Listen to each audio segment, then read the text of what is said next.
Well,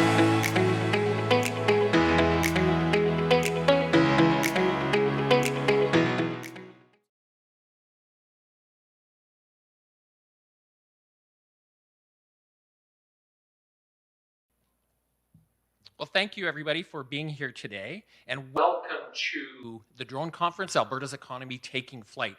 As you can see from that brief video, there is a lot happening in this province. There's a multi-billion-dollar industry around drones and the applications of drones, and our goal is to see just how much and how far Alberta can lead that industry into the future by adopting forward-looking technologies. My name is Mark Keller. I'm part of the advancement team at Medicine Hat College. I also have the wonderful opportunity to be part of APEX, which is one of the regional innovation networks that you'll hear about more throughout today. I am your MC, and I'm going to be working hard to keep us on time. And with that, the first person I would like to bring forward is Mitchell Iwasa to do the land acknowledgement. Mitchell.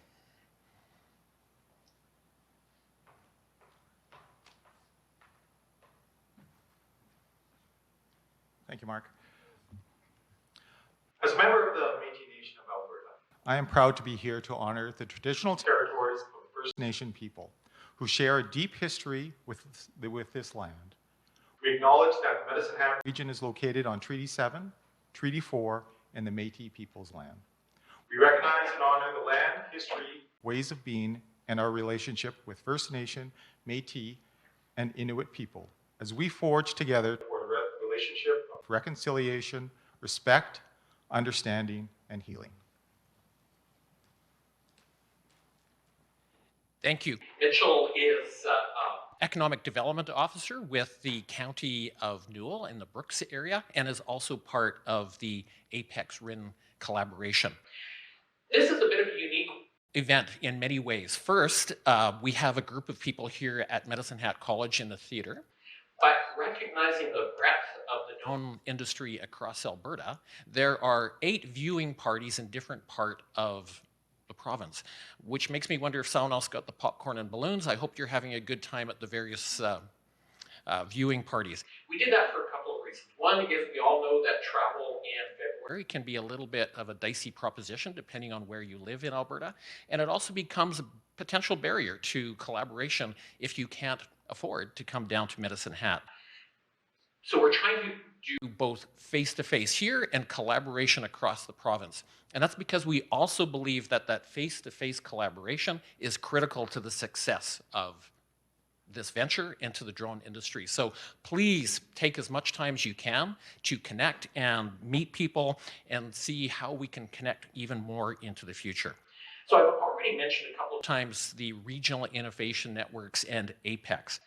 It's worth explaining a little bit about what those entities are.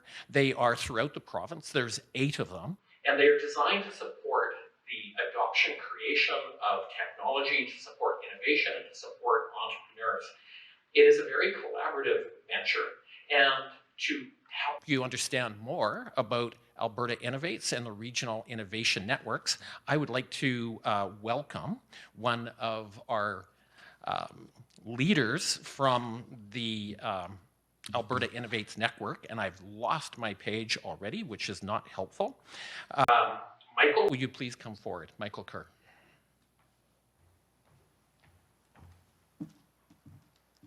Thanks, Mark, and great to be here. Michael Kerr, Director of Regional Innovation with Alberta Innovates, and everybody kind of knows me by my dad jokes, so I had to start off today with one, and in particular, it was kind of interesting when I was asked to speak, because I was told I was supposed to drone on and on. Thank you. Yeah, thank you for that applause. All right, so today and now I'm told I'm supposed to stay on time.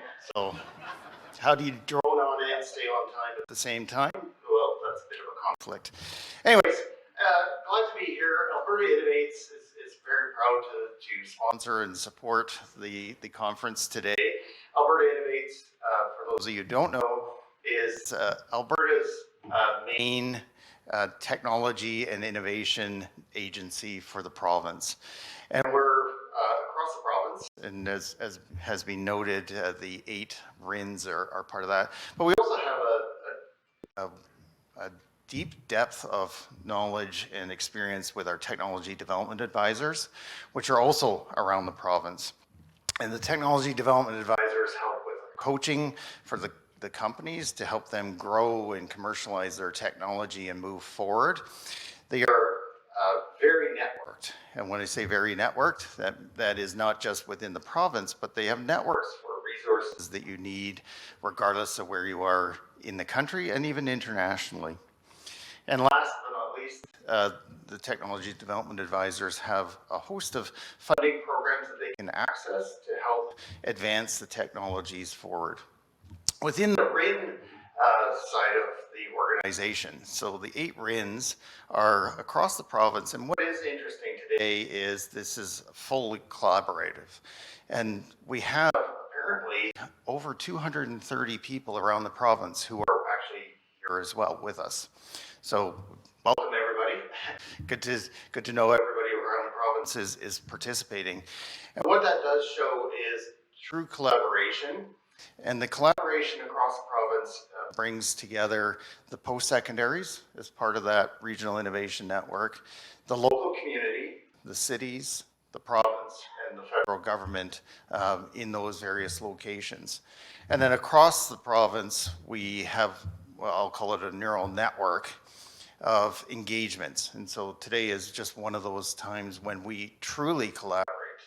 And our network shows its strength to support the development and the advancement of those companies and the technologies, not just for commercial well-being, but you'll hear today a lot around some of the social outcomes, whether it's health, enhanced health care, fire mitigation and suppression. So to that end, we do like to work together. Please contact me or your local TDA or your local RIN. And thanks to APEX for hosting today, but thanks also to all the other RINs for bringing together their ecosystem. I do look forward to how this platform technology will also work forward in the future. So Alberta Innovates funded through the RIN, the APEX RIN, the initial study that was done over the last year. You're going to hear some more about that today. From that base platform of, is there an industry? Is there an advancement that has potential here? The answer was yes. So we are looking for what the next iterations would be, both on the drone side, but also general aviation. So I know we have Edmonton International Airport here too, talking about some of the advancements there. We have announcements that have been made around de Havilland coming to Alberta. So how do we build on this to not only help the industry, but help the various support services and the companies that have technology that will better the province and move us forward. So with that, I look forward to listening to the discussion, and I will finish with, say, stay calm and drone on.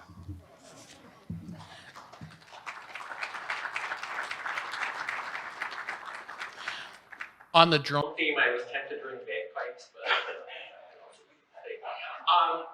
I'm going to go with the theme of connection. And most of you coming today would have received a little souvenir. It is a remove before flight tag. And that is the theme, both from an aeronautics perspective and from a connections perspective. And absolutely, the Regional Innovation Network and Alberta Innovates typify the remove before flight. Let's take the barriers away and keep going. So you did not come here to hear me drone on and on. You came here to learn much more about the future of this industry in Alberta. And I would like to introduce our first speaker, and that's Roger Haessel. Roger is a strategy advisor for remotely piloted aircraft systems with APEX Alberta. He was the inaugural manager of the APEX Regional Innovation Network before being named CEO of the Canadian Centre for Unmanned Vehicle Systems. At CCUVS, Roger played a critical role in securing restricted airspace near the village of Foremost, Alberta, for the research and testing of drones. In 2015, CCUVS transferred management and operations of the village to the village in order to create the Foremost UAS test range. Roger holds a Bachelor of Commerce from Queen's University and an MBA from the University of North Carolina. Roger will be talking about Alberta's flight plan and how to unlock economic activity with drones. Roger.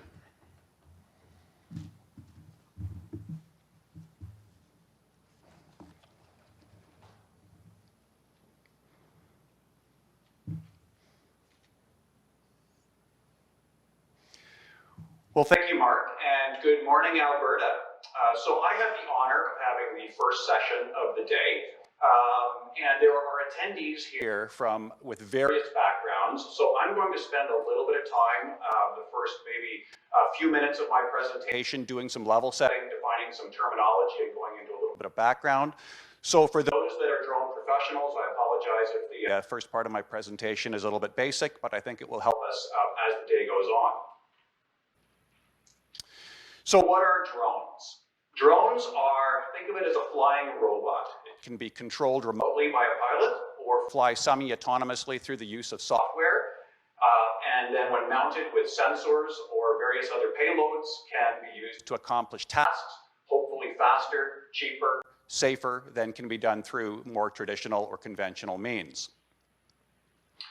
In terms of terminology, there are a number of terms that are being used for drones. Drones is the most common, certainly the most popular in the media and in the public mind. We've been gravitating towards the term remotely piloted aircraft system, or RPAS. You've probably also seen the terms unmanned aircraft system or unmanned aerial vehicle, UAS or UAV. Those are a little bit problematic in the sense that they are gender specific. So we've really tried to move away from that.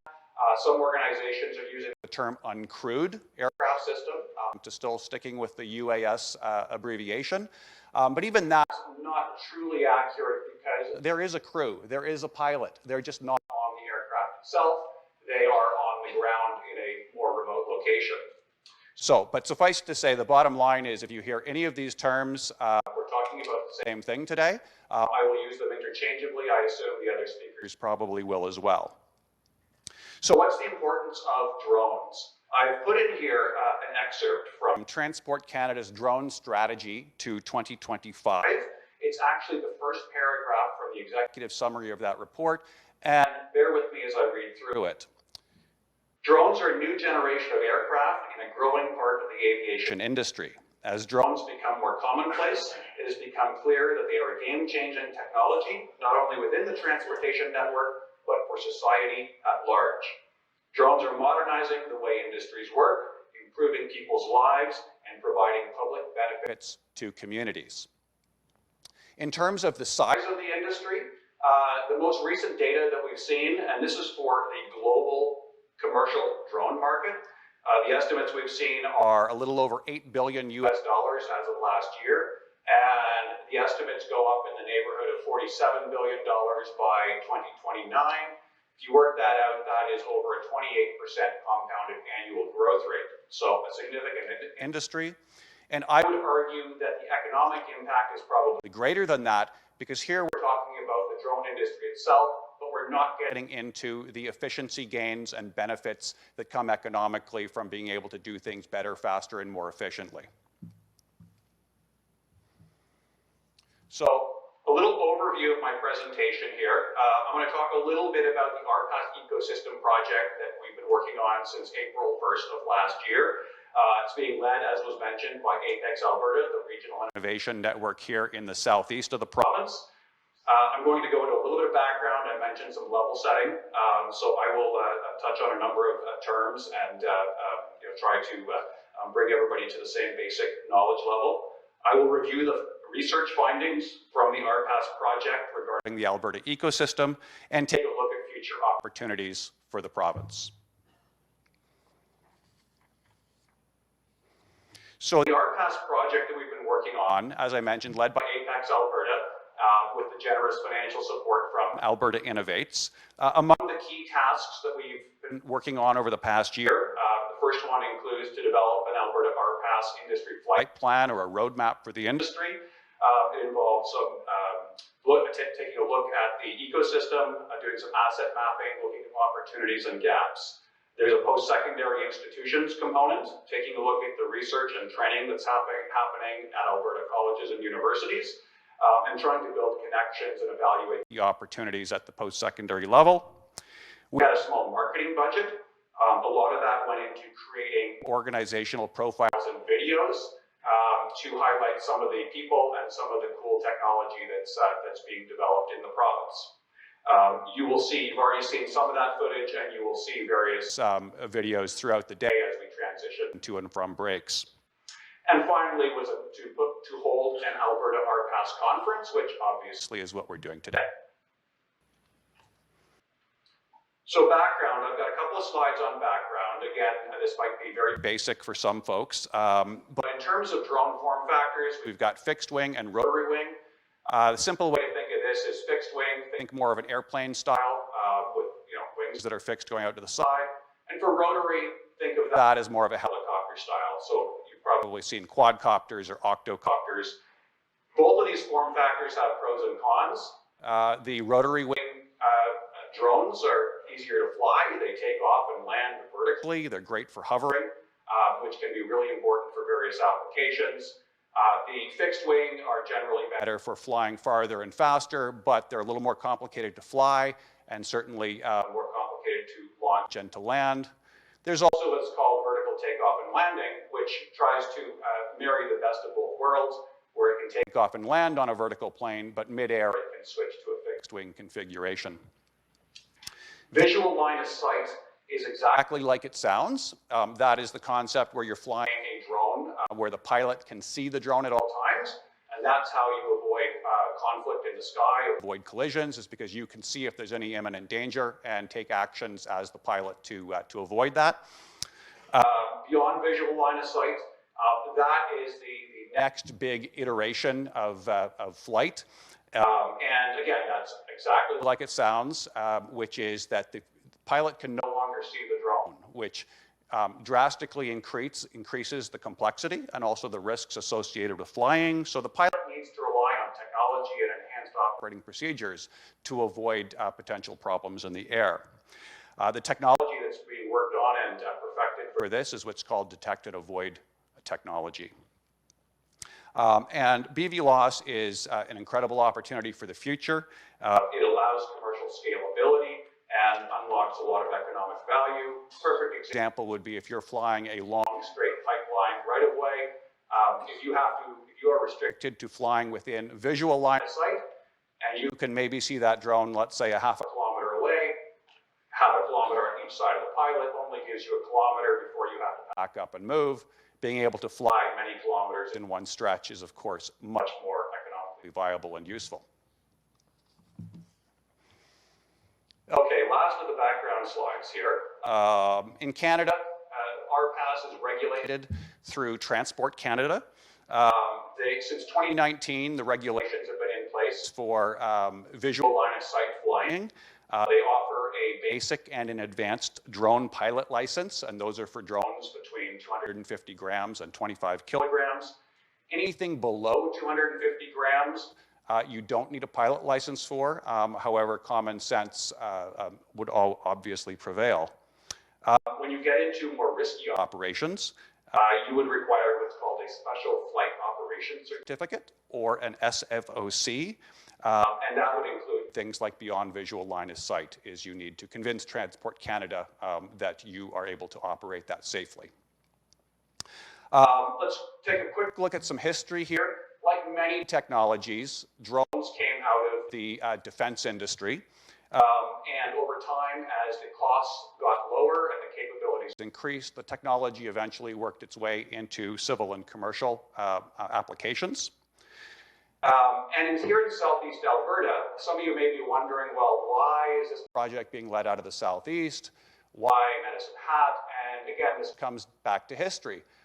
Defense Research and Development Canada out of Suffield, the Suffield Research Center, the autonomous vehicle research has been happening there since the 80s. And over time, there have been various people and technologies that have been spun off into the community. Companies like Kinetic Target Systems, based here in Medicine Hat, have come out of the DRDC operations. Over time, as civil and commercial commercial gained prominence. The government stood up the Canadian Centre for Unmanned Vehicle Systems, which operated from 2006 to 2015. And once the restricted airspace was secured near Foremost, that opportunity and that operation was transferred to the village for management. It created the Foremost UAS test range and what's now known as the BVLOS Innovation Center. And you'll be hearing from Steve Donovan, the manager of the center, later on, that will provide more information on what's going on in Foremost. Another final term I want to introduce you to is industrial and technological benefits, or ITBs. These are basically domestic spending obligations that prime defense contractors agree to undertake when they do business with the Canadian government. So if you take a company like a Lockheed Martin or an Arcfield Canada and they have a contract to build equipment for the Canadian government, they make certain promises in terms of spending within Canada. That can have various benefits for small businesses, for post-secondaries. It can help fund research. And so you'll be hearing more about that later today as well. Deneen Tomlin with Arcfield is going to talk more about this opportunity.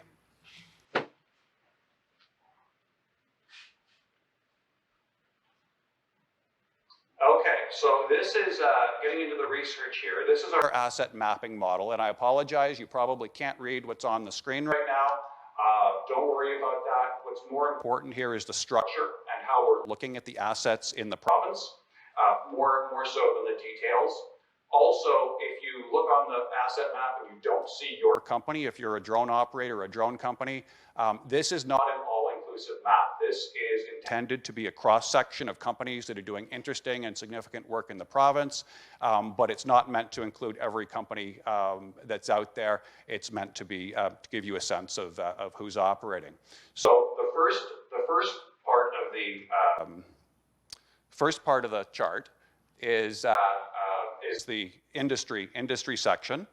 Top right, it's the defense sector. Top left is civil and commercial. Bottom right is the post-secondary institutions, so the various research and training that's happening within the province. And then the bottom left is what we've called ecosystem support. And so that's people like us that work in the Regional Innovation Networks, the Foremost UAS test range, Edmonton International, those organizations that are providing infrastructure support and otherwise helping to grow and help the industry to prosper. I'm not going to go into a lot of detail on the post-secondary. We have Jeremy Patton, who is here at the college, that has been leading our research into post-secondary, and he's going to get into that in a lot more detail later on today. The final thing I'd just like to point out before moving on from this slide is you'll see those two big white arrows coming out of the defense sector, and that's an acknowledgement of the ITB obligations and the potential interaction that can take place there between civil and commercial, and also with the post-secondary institutions. So I want to touch on some of the related technologies. We've talked a little bit about the airframes themselves, the form factors of the drones, but it's much more than that to have a viable commercial drone operating. There's also the software, autopilot software, detect and avoid software, transponders and the like, data analysis. If you're doing this for business purposes or to make better decisions, you need a way to store and analyze the data, to interpret it, to hopefully make better decisions. You've got the communications, radars, ground-based, onboard radars, GPS, radio, and the like. Data acquisition sensors. These are critical. This is how you're gathering that information. This could be as simple as a basic camera, or it could be something more sophisticated, such as LiDAR and FLIR sensors. But these are what you gather the information, and again, it all comes back to making better decisions. And then systems integration. That's getting all these different pieces to work well together, have the different pieces talk to each other, and operate as efficiently as possible. So I want to touch a little bit on use cases here, because this is a critical piece. This is what drives the demand for civil and commercial drones.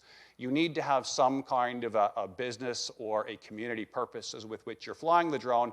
Otherwise, you're talking about a hobby, and that's not really what we're discussing today. So just touching on a few of them, agriculture, smart farming, of course, you've heard of that. That could involve things like precision spraying. We've got a talk on this coming up in a moment with Marcus Weber of Landview Drones. Environmental monitoring, mining, doing things like ore volume, volumetrics, infrastructure inspection, things like power lines and pipelines, area surveying, public safety, media and entertainment, things like drone light shows oftentimes are now taking place in lieu of, for example, fireworks. And delivery and logistics. A lot of us think of, an Amazon package being dropped on one's doorstep, but it's much more than that. We're also looking at advanced air mobility, urban air mobility, things like air taxis and the like. Now, normally I'd do a deeper dive into a few of these, but because we have experts coming up later that will go into that, I'm just going to touch on what do these use cases all have in common? What is it that leads to where you'd want to use a drone to operate? And I've listed a few things here.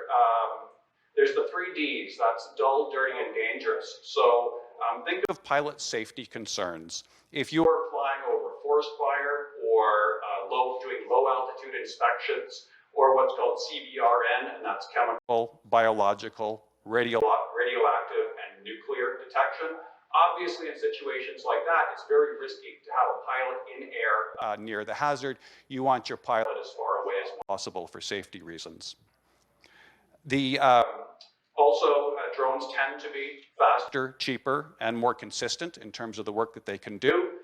If you can do more frequent inspections and have better records, you may be able to find and mitigate problems faster before they become an issue. Drone-mounted sensors offer consistent repeatability.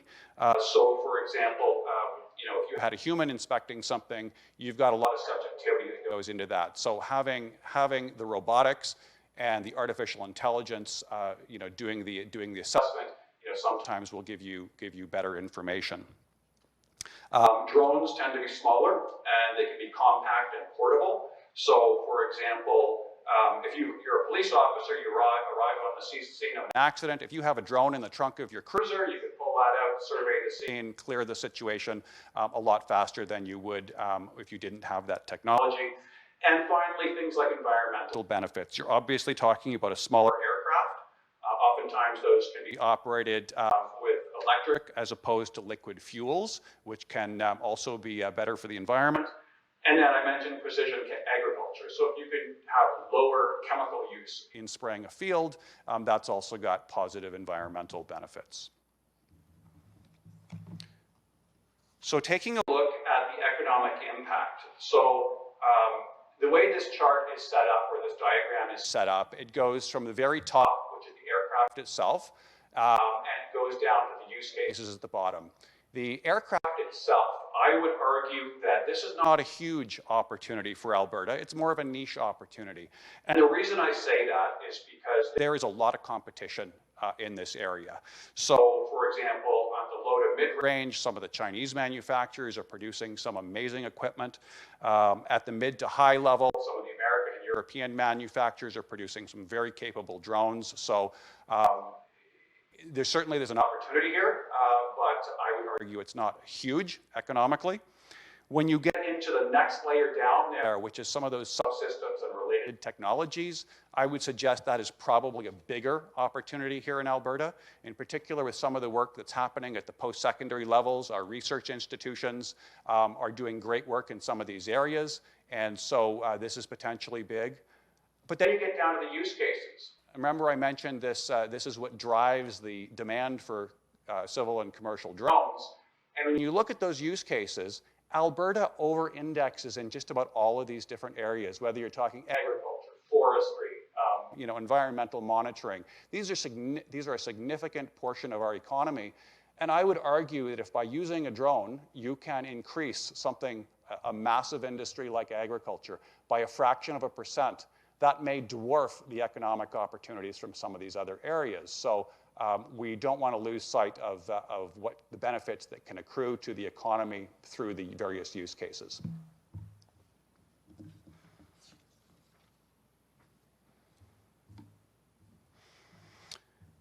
Okay, so let's tie this up here. We have, I want to take a look at, with what I've said so far, what do we see as being the biggest opportunities to support and grow RPAS to create economic opportunity within Alberta? So I mentioned beyond visual line of sight, or BVLOS, and this is huge.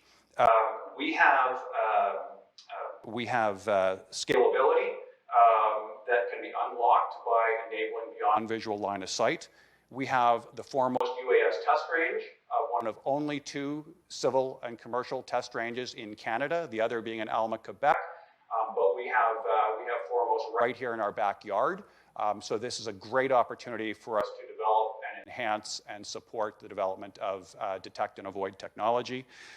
RPAS pilot training. As the operations get more sophisticated and more complex, with that comes additional risks and challenges. And so at some point, having a basic or advanced drone pilot license is not going to provide you with the information and the capabilities that you need to succeed in this industry. As we deal with BVLOS, longer haul drones, heavier lift drones, liquid fuels, and the like, there's going to need to be increased training that's going to need to take place for this. The next one I've listed here is post-secondary collaboration. Again, you'll be hearing more about this from Jeremy this afternoon. But applied research, use case demonstration projects, a ton of opportunity here for the post-secondaries, and a lot of interest as well in working with drones and RPAS technologies. Industrial and technological benefits. So there are approximately $43 billion worth of work opportunities in Canada here through that policy program. 35 billion of that so far, as I understand it, has been allocated to various projects. And it shouldn't be too much of a surprise, but where's most of that money being spent? Ontario and Quebec. So there are over $8 billion still to be allocated right now looking for a home. And I can't think of a good reason why at least $1 billion of that shouldn't be spent right here in Alberta. And certainly the RPAS industry is a perfect place for that money to help find a home.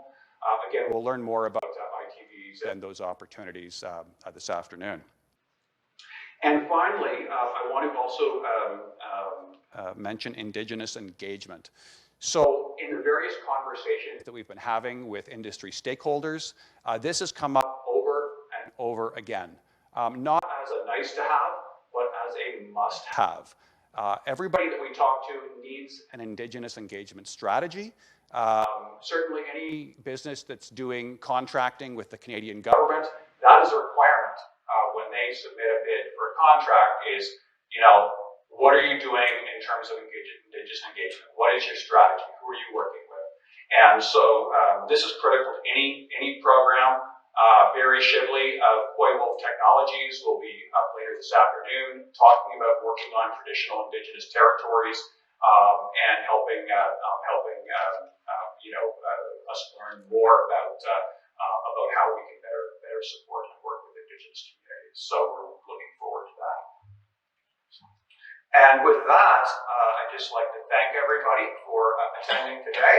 My contact information is on the screen, and I'd be happy to take the questions if someone comes through on Slido. Thank you, Roger. You just did the perfect transition there to questions from the audience via Slido, please. And actually, I'm going to compliment you, Roger, because you have so much passion for this topic, but you actually were a little short in terms of time. You can keep going. I wanted to dedicate more time to Q&A. There we go. So please do pose questions for Roger via Slido.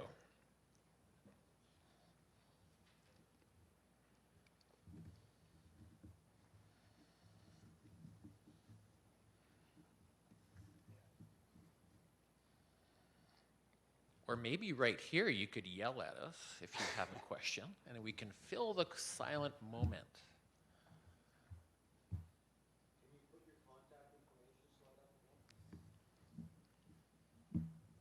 That was a request for the contact information. So yes, Roger is very accessible via email. How do you envision the $8 billion coming to Alberta? In what form? I'm going to repeat the question. The question was, how do we envision some of that $8 billion coming to Alberta, and in what form? Yeah, so that's the tough nut to crack, isn't it? And that's one of the reasons why we've have a dedicated ITB session this afternoon, is to better understand, how do we go from the desire to have more ITB work and more ITB dollars flowing into the province into making it happen. There is a model taking place here in the province called Project Sky Census, which again I'm sure you'll hear more about this afternoon. Where an RPAS project is being undertaken with some of the local Alberta companies and the foremost UAS range in partnership. So this is why we've identified this as an opportunity. We think the opportunity is there. It's big. We just need to rally around the opportunity and make it happen. Bring those dollars here. Is it grant format? The question was, is that in the format of a grant from a company? Did I hear that correctly? Yes. No, it's not. There are quite a few rules around this, and they're generally, as I said, funded by prime defense contractors. But the policies as to how this all works is kind of guided by the Canadian government through the policy itself. So we're going to go to Slido now, Roger, and okay. The first question we see is, how does a young person best begin the journey into this industry? Oh, there's a lot of opportunity here. I would encourage anybody that's interested in getting into drones to, first of all, take a look at the training that's out there. You could start very small. As I mentioned, you can get a drone that's less than 250 grams. Fly that, away from people, but you don't even need a pilot's license to do that. So that's one way to get your feet wet. There are all kinds of opportunities within the province for training, colleges, universities. Right here at Medicine College, there's a micro-credential program being offered to get your basic or advanced drone pilot's license. It's a growing field, so yes, if you're interested in that, I definitely encourage you to learn more. Take some baby steps towards that as a potential career. Roger, moving on. Thank you very much for that. The next one is, what's next for the APEX RPAS study? Stay tuned. We have, so this year was a lot of background research, and a lot of it, I've shared today. But part of that was identifying where these future opportunities are. So, things like the ITB credits and the beyond visual line of sight, and we're in conversations with Alberta Innovates as to how we can make some of these opportunities come to fruition. So that's what our hope is to continue on and start to implement some of these options. Good, so we're doing well with time, so we'll keep asking and answering questions. What do you see as the benefits to municipalities for advancing drone technology and usage? Oh, I think there's a lot of benefits to municipalities. But I don't want to get into too much detail because we have both Deneen Tomlin and Amy Smith from Calgary Economic Development are going to be talking about municipal use of drones in a session later today. So I'm going to leave that up to the pros to go into the details. Right, thank you, Roger. And one more at least is, what organizations provide the licensing required for BVLOS, Beyond Line of Sight training? So BVLOS, those regulations have not been formalized. That's a future development for Transport Canada. Right now, as I mentioned, it's done on a one-off basis using this process called Special Flight Operations Certificates, or SFOCs. So if you want to fly beyond visual line of sight, you need to jump through various hoops and prove that you're going to be safe. You need to indicate where you're going to fly, what you're going to do, what kind of, safety mitigation you're putting in place. And again, teeing off this topic, Steve Donovan will be talking about Beyond Visual Line of Sight and BVLOS Innovation Center and some of the things that they can do in terms of working with companies towards that effort of getting their SFOC. Great, thank you, Roger. I don't see any new questions on Slido, so I think we will continue. So thank you very much, Roger, for your presentation and the information you brought to us. Thank you.